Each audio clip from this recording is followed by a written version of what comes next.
नमस्कार। आज के पर्यावरण शिक्षण में मैं सुधीर डोबरियाल, विद्यालय शिक्षा उत्तराखंड आपका स्वागत करता हूं। आज हम कक्षा 4 विषय पर्यावरण अध्ययन आसपास कक्षा चौथी के लिए पाठ 4 अमृता की कहानी पर चर्चा करेंगे। आज के हमारे चर्चा के बिंदु इस प्रकार रहेंगे। पहला बिंदु अमृता की कहानी का वाचन। दूसरा बिंदु पेड़ों की सामान्य जानकारी कराना। तीसरा बिंदु पशुओं की सामान्य जानकारी कराना। चौथा बिंदु पाठ से संबंधित प्रश्नोत्तर। पांचवा बिंदु कल्पना शक्ति का विकास। आज हम अमृता की कहानी पर चर्चा करेंगे। यह बात बहुत पुरानी है, करीब 300 साल पुरानी। और हाँ, यह किस्सा सच्चा है। अमृता राजस्थान में जोधपुर के पास खेजड़ी गांव की रहने वाली थी। जानते हो उस गांव का नाम खेजड़ी क्यों था? उसके गांव में खेजड़ी के बहुत से पेड़ थे। गांव के सभी लोग पेड़ पौधों और जानवरों का बहुत ध्यान रखते थे। गांव में बकरियां, हिरन, खरगोश, मोर और न जाने कितने जानवर बिना किसी डर के घूमते थे। गांव वालों को बुजुर्गों की कही बातें आज भी याद थी। उनका कहना था कि अगर पेड़ हैं तो हम हैं।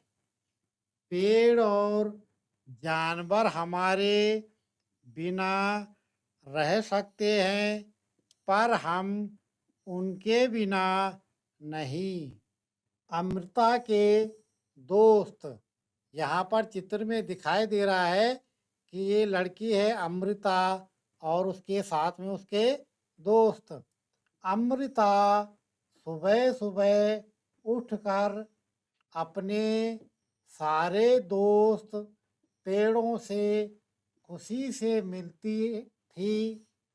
अमृता के लिए रोज उनमें से एक पेड़ उस दिन के लिए खास होता था। वह उस पेड़ से लिपटकर उसके कान में धीरे से कहती, दोस्त, तुम सुंदर और ताकतवर हो। तुम ही हो जो हम सबका ध्यान रखते हो। इसके लिए धन्यवाद। मैं तुमसे बहुत प्यार करती हूँ। तुम अपनी शक्ति मुझे भी दो। अमृता की तरह गांव के दूसरे बच्चों की भी पेड़ों से दोस्ती थी। वे घंटों पेड़ों की छाया में खेलते थे। क्या तुम्हारे घर के आसपास किसी मैदान या स्कूल के रास्ते में कोई ऐसी जगह है जहाँ पेड़ लगाए गए हैं? जो आसपास का मैदान है या स्कूल है तो वहाँ पे कोई जगह है खाली की जहाँ पर पेड़ लगाए गए हैं, तो यहाँ पर हमने उसको लिखना है। उन्हें वहाँ क्यों लगाया गया है? उन पेड़ों को वहाँ पर क्यों लगाया गया है? क्या तुमने किसी को उनकी देखभाल करते देखा है? किसको? जो पेड़ वहाँ पर लगे हुए हैं, क्या उनकी देखभाल कोई करता है? तो किसको तुमने उसकी देखभाल करता है कि जो उन पेड़ों को खाद पानी देता हो, उनकी निराई गुड़ाई करता हो? क्या उनमें से किसी पेड़ पर फल लगते हैं? उन्हें कौन खाता है? जो वो पेड़ हैं, क्या उन पेड़ों पर फल लगते हैं? और अगर पेड़ों पर फल लगते हैं तो उन फलों को कौन खाता है?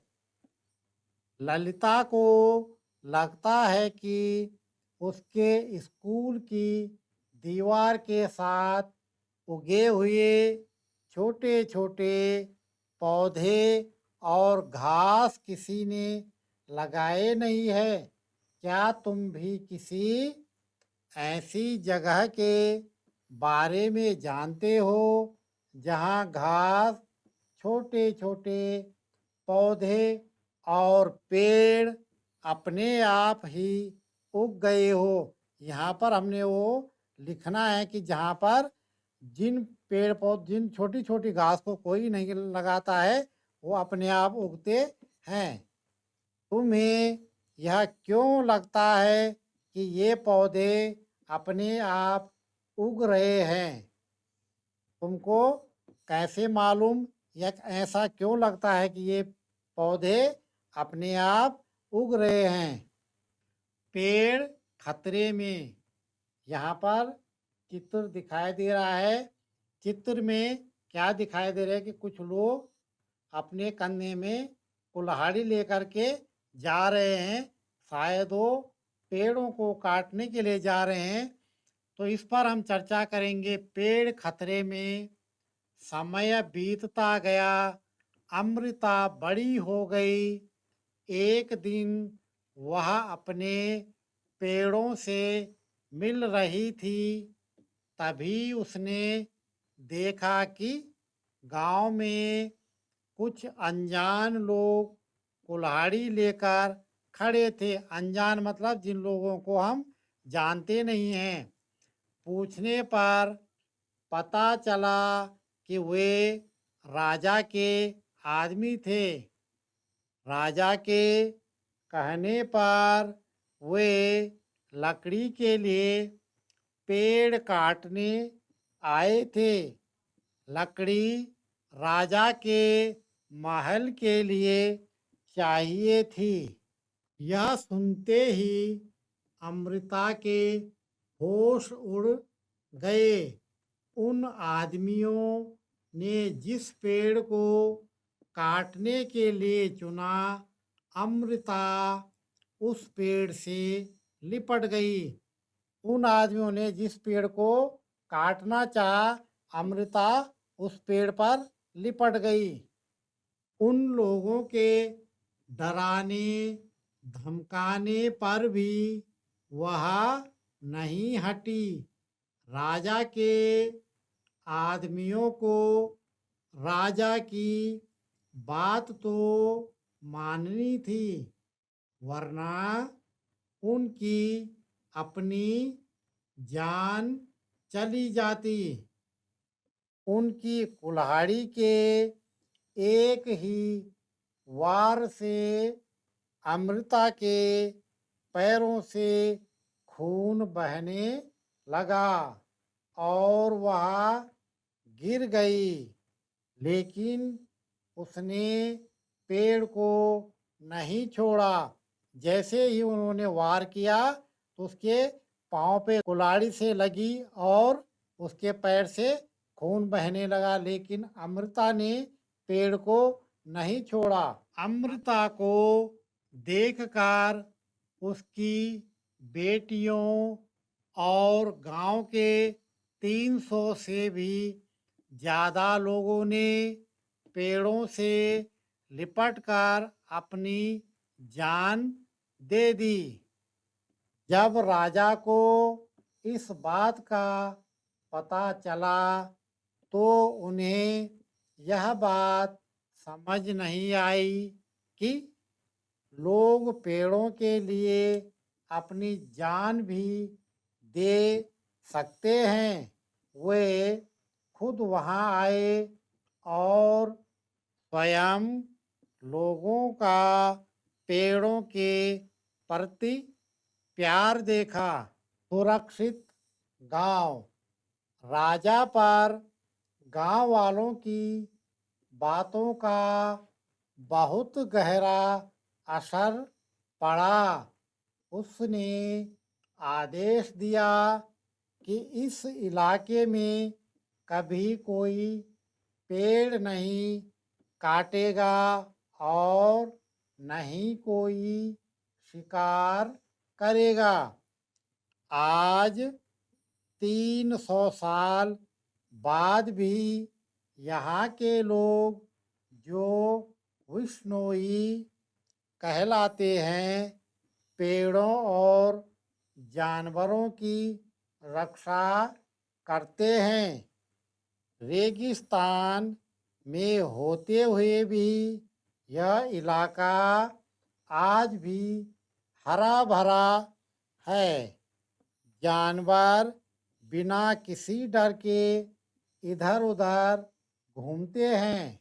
खेल खेल में तुमने तीसरी कक्षा में जिस पेड़ से दोस्ती की थी वह अब कैसा है? जब तुम कक्षा तीसरी में थे तब जो तुमने पेड़ लगाया था या जिस पेड़ से दोस्ती की थी वह पेड़ अब कैसा है उसके बारे में यहाँ पर लिखेंगे। इस साल एक और नए पेड़ से दोस्ती करो। अपने दोस्त पेड़ों को क्या तुमने साल भर में मौसम के साथ बदलते देखा है? क्या पेड़ मौसम के साथ बदलते हैं? कभी उन पर पत्ते आते हैं, कभी फूल, कभी फल और कभी पतझड़। खेल खेल में किसी एक पेड़ के बारे में लिखो। क्या उस पर फूल आते हैं? हमने यहाँ पर ऐसे पेड़ के बारे में लिखना है, किसी एक पेड़ के जिस पर फूल आते हैं। फूल क्या साल भर रहते हैं?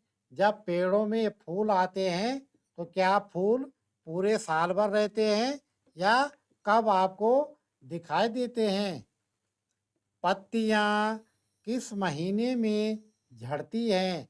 जब पेड़ हरे भरे रहते हैं तो उनकी पत्तियां कौन से महीने में या कौन सी ऋतु में झड़ती है जब उनमें पतझड़ आता है? क्या उस पर फल लगते हैं? फल किन किन महीनों में लगते हैं?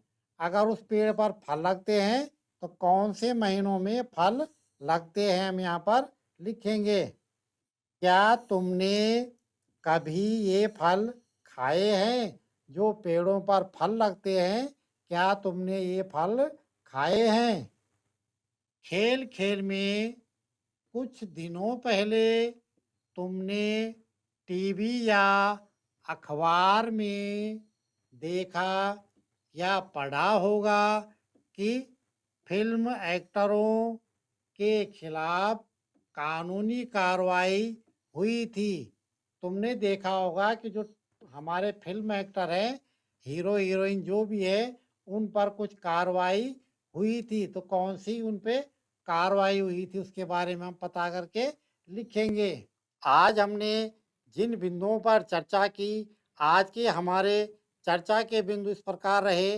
पहला बिंदु अमृता की कहानी का वाचन, अमृता की कहानी को यहाँ पर बताया गया।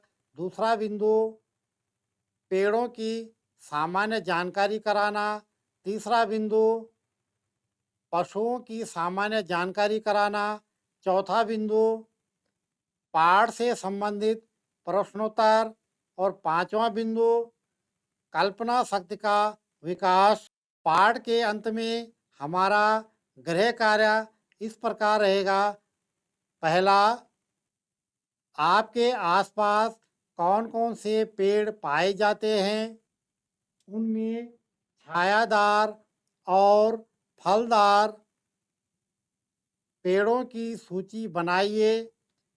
दूसरा, पेड़ों से हमें क्या-क्या लाभ मिलते हैं, उनको अपनी कॉपी पर लिखना है। आज हमने जिन बिंदुओं पर चर्चा की, आशा है आपको भली-भांति समझ में आए होंगे। मिलते हैं अगले पर्यावरण अध्ययन में, तब तक के लिए धन्यवाद।